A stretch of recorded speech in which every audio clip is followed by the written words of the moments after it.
কোনটা কৌশল, কোনটা আসলে অপকৌশল, কোনটা আসলে রিফর্ম, কি করে বুঝবে আমাদের সাধারণ মানুষ, কি করে এই জায়গায় একটু আমরাই তো বুঝতে পারছি না। খুবই গুরুত্বপূর্ণ আলাপ আছে এখানে, একটু করা দরকার। যেমন ধরুন আমি একটু সৌদি আরবে যাই, এমবিএস বলে ওনাকে খুব চেনে সবাই, মোহাম্মদ বিন সালমান। সৌদি আরবের নারীরা গাড়ি চালাতে পারতেন না, তারা মাহরাম ছাড়া, যার সাথে বিবাহ সম্পর্ক হারাম এমন পুরুষ ছাড়া যেতে পারতেন না কোথাও। তো এমবিএস এগুলো চালু করেছেন। শুধু তাই না, সৌদি আরবের মাটিতে অত্যন্ত স্বল্প বসনা মডেলদের ফটোশ্যুট হয়েছে বিভিন্ন জায়গায়।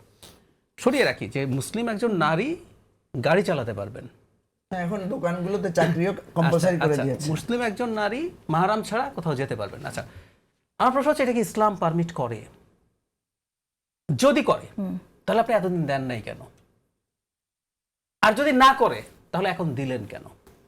আমি ঠিক একই প্রশ্ন জামাতকে করছি।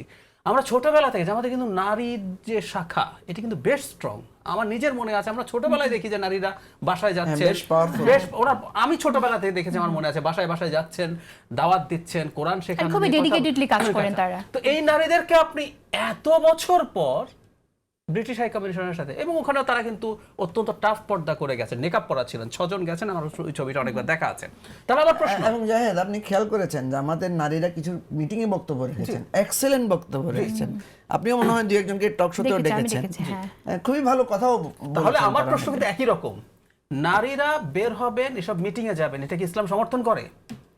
যদি করে, উনি বলতে পারবেন না আমাদের সংগঠন তো ছিল না, অত্যন্ত শক্তিশালী সংগঠন ছিল, কিন্তু আপনি এতদিন দেন নাই কেন? তাহলে আপনি ডেপ্রাইভ করেছেন। আর যদি এটা ইসলাম সমর্থন না করে তাহলে এখন দিচ্ছেন কেন?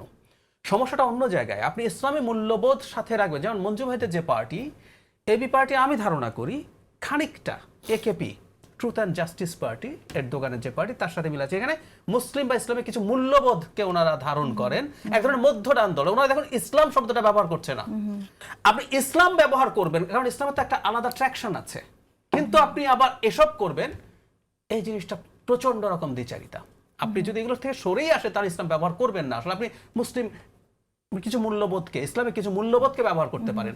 আপনি জামাতের কনস্টিটিউশনের ভূমিকা যদি পড়েন, হয়তো সদস্যের কথা বললেন, যেহেতু আল্লাহর কোরআন রসুল একটার পরে, আমি চাইলে পড়ে শোনাতে পারি, আমার এখানে রাখা আছে। একটা দল যখন আগাগোড়া এরকম, তখন সে আবার যখন এগুলো করছে, প্রশ্নগুলো করবে। কারণ আপনি জামাতে ভোট দেওয়াকে ইমানি দায়িত্ব বলছেন, বাড়িতে বাড়িতে গিয়ে আমি অনেক মানুষের কাছে শুনেছি, নারীরা কিন্তু যাচ্ছে নারীদের কাছে, কারণ এটা ইসলাম কায়েম করবে আলাপ করছেন। আবার আপনি এমন কিছু করছেন, আবার আমরা শুনছি জুলাই সনদের ভিত্তিতে দেশ চলবে। তো জুলাই সনদের সাথে তো ইসলাম কায়েম বিষয়টা আসলে ডিফারেন্স আছে, অনেক ক্ষেত্রে ডিফারেন্স আছে, অনেক ক্ষেত্রে আছে। আমি যে কথাটা বলতে যাচ্ছিলাম, আমরা যেটা চেয়েছি, অনেকবারই আলাপটা হয়েছে, ওনাদের ক্লিয়ার হতে হবে। ওনারা সব সময় না এক ধরনের একটা ঘোলাটে পরিস্থিতি রাখছেন, যেখানে যেটা প্রয়োজন। যেমন ধরুন, আমি প্রচুর টকশোতে জামাতের এমপি ক্যান্ডিডেট আছেন, তারা জামাত ক্ষমতায় আসলে তারা শরিয়া কায়েম করবেন বলছেন। ওদিকে বিবিসি বাংলায় শ্রীরাধা দত্ত জনাব তাহেরকে কোট করছেন, যিনি আমাকে বলেছেন আমরা কোথাও শরিয়া কায়েম করবো বলে বলছি না। মানে যেখানে যেটা প্রয়োজন সেটা তারা করছেন, তারা কোনো না কোনো রকমে চেষ্টা করছেন যে এগিয়ে যায়। এটাই হলো প্রবলেম। একটা কথা মনে রাখতে হবে, আপনি ইডিওলজিক্যাল রাজনীতির সামনে এনে বেনিফিট নেবেন, প্রবলেম নেবেন না। আপনার কিন্তু প্রবলেম এটা, বিএনপি বা অন্য কোনো দল, আওয়ামী লীগের মতো, ইভেন এবি পার্টিও যদি তার কোনো কোনো জায়গায় স্খলন হয়, আমরা তাকে কম ধরবো। কারণ উনি বলছেন আমি কোনো ডিভাইন ধর্ম বা রুলকে ভিত্তি করে রাজনীতি করছি। উনি মানুষের তৈরি করা অনেক কিছু, ওনার ডেভিয়েশন আমরা টু সাম এক্সটেন্ট অ্যাকসেপ্ট করতেই পারি, কিন্তু আমরা এটা করতে প্রস্তুত না।